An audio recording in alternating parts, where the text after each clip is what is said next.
Hi, this is Curtis with another Chord Noodler instruction video. I've just added a feature that is a tablature creation feature for guitar and ukulele. Maybe more instruments could be added. Let me know if you need more stuff. I've gone ahead and recorded this ahead of time, or processed this ahead of time, so we don't get a copyright strike. And if I play back,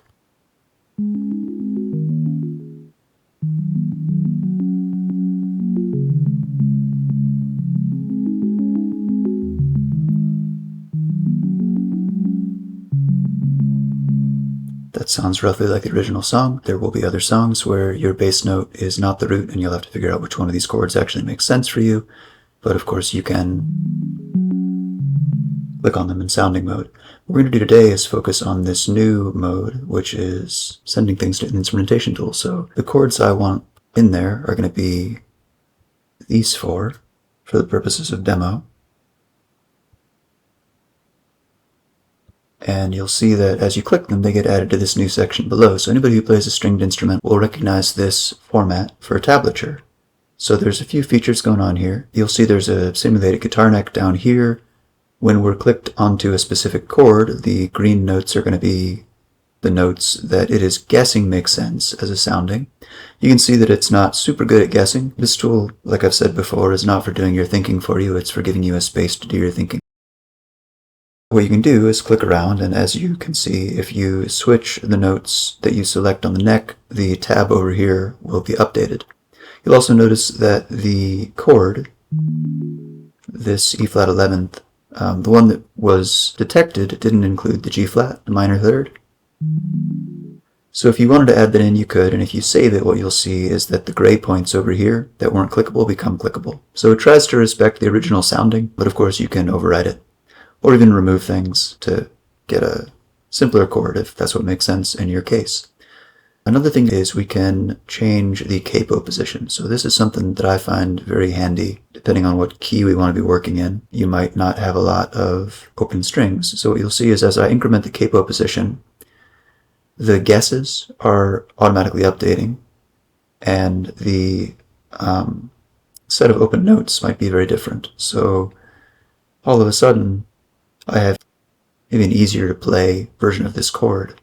And what you'll want to do is have your instrument in front of you. My finger still doesn't work, so I'm not going to do that part. That's the fun part. But you can experiment with a capo position that makes it easy to get these chords looking good. And one way to make that easy is by clicking this checkbox, which will make the tablature relative to your capo position. So if I click that, you'll notice suddenly there's some zeros going on here, and these things look a lot easier to play.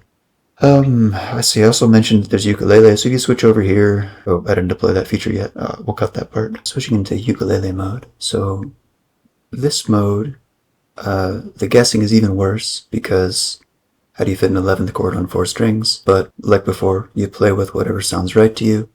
You can play with capo positions.